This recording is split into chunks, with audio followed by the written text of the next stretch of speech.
तो आज मैंने जो सीखा उसमें ये था कि आप खुद को जो है वो साक्षी समझो। मतलब मैं जो हूँ वो बस साक्षी हूँ। मेरे द्वारा किया हुआ कोई भी काम जो है वो मैं नहीं कर रहा हूँ। पर अगर हम अपने आसपास में जो धर्म अभी चल रहे हैं उसमें अगर देखा जाए तो उसमें हमें यही सिखाया जाता है कि हमारे द्वारा किया हुआ कर्म जो है उसका पाप या पुण्य जो भी करते हैं वो हमें भोगना पड़ता है। ये हमें सिखाया जाता है, ये हमें दिखाया जाता है। बट अष्टवक्र जो है वो सीधे कहते हैं कि आप जो है आप बस साक्षी भाव है, आपके द्वारा कुछ नहीं किया गया है। और तब अगर इस बात को हम लोग बोलते हैं कि नहीं पंडितों द्वारा किया, कहा जाता है कि आपने तो ये किया है, आपने तो ये पाप किया है, आपने तो ऐसा किया है, तो वो कैसे होगा। तो अष्टवक्र जी का कहने का है, फिर बात आ जाता है कि पंडितों वाला, कि पंडित तो हम लोग को सिखाते हैं कि हमारे द्वारा किया हुआ पापों का सज़ा हमें यही भोगना पड़ेगा, हमारे द्वारा किए हुए पुण्यों का भी जो फल मिलेगा हमें तो यही मिलेगा।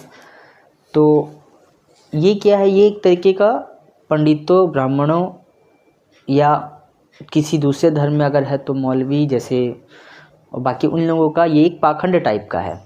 पाखंड टाइप का ऐसा है कि ऐसा समझो कि वो तो उनका काम ही है, अगर वो इस चीज़ को नहीं बताएंगे तो फिर हम लोग डरेंगे नहीं, और हम लोग डरेंगे नहीं तो फिर उनका काम कैसे चलेगा, उनका धंधा कैसे चलेगा।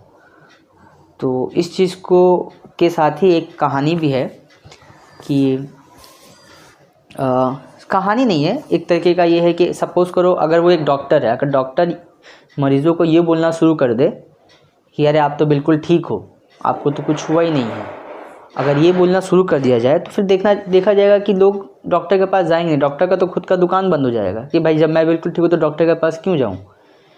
इसीलिए अगर आप देखोगे कि पंडितों का भी वही है, अगर पंडित यही बोल दे कि साक्षी भाव, अगर आपको मुक्ति पाना ही है, मुक्ति पाने के लिए आपको बस साक्षी भाव मानना है, अपने आप को बस मान लेना है कि मैं साक्षी भाव हूँ, मेरे द्वारा कोई भी कर्म नहीं किया जा सकता। अच्छा बुरा वो बात की बात है, मेरे द्वारा कोई कर्म किया ही नहीं जा सकता। तो अगर मैं साक्षी भाव खुद को मान लूँ तो मुक्ति तो आपको मिलेगी। तो फिर आपको मुक्ति के लिए कुछ कहीं दूसरा जगह जाना नहीं पड़ेगा, किसी पंडित के पास नहीं जाना पड़ेगा, कुछ पूजा नहीं करना पड़ेगा, कुछ योग नहीं करना पड़ेगा, क्योंकि आपने तो अपने आप को मान लिया। सारा खेल तो मानने का है। तो इसीलिए पंडितों का ये ढोंग हो गया। और एक छोटा एग्जांपल और भी है कि सपोज़ करिए कि एक दर्पण मतलब मिरर, जो मिरर होता है, मिरर के पास अगर कोई सामने जाके खड़ा होता है तो क्या होता है कि उसका प्रतिबिंब बन जाता है, इमेज बन जाता है दर्पण पे, आईने पे, मिरर पे। पर मिरर तो मिरर है, मिरर का स्वभाव तो बस दर्पण को दिखाना है, वो एक्चुअल में तो वो आदमी बन नहीं जाता। बट मिरर पे देखा जाए तो मिरर पे वो इंसान दिखता है, जैसी हरकतें वो इंसान करता है वैसी हरकतें उस मिरर में भी दिखता है। तो क्या मिरर के अंदर वो आदमी चला गया है? नहीं, मिरर तो मिरर है, मिरर बस उसका इमेज बना रहा है, जनरेट कर रहा है या प्रतिबिंब को बना रहा है। उसी तरह साक्षी भाव भी है हमारे अंदर, हम जो है वो एक साक्षी भाव है, हमारे द्वारा किया गया काम जो है वो एक प्रतिबिंब की तरह है, और हम जो है वो मिरर की तरह है कि हम मिरर है और जो उस पर बन रहा है वो एक प्रतिबिंब है।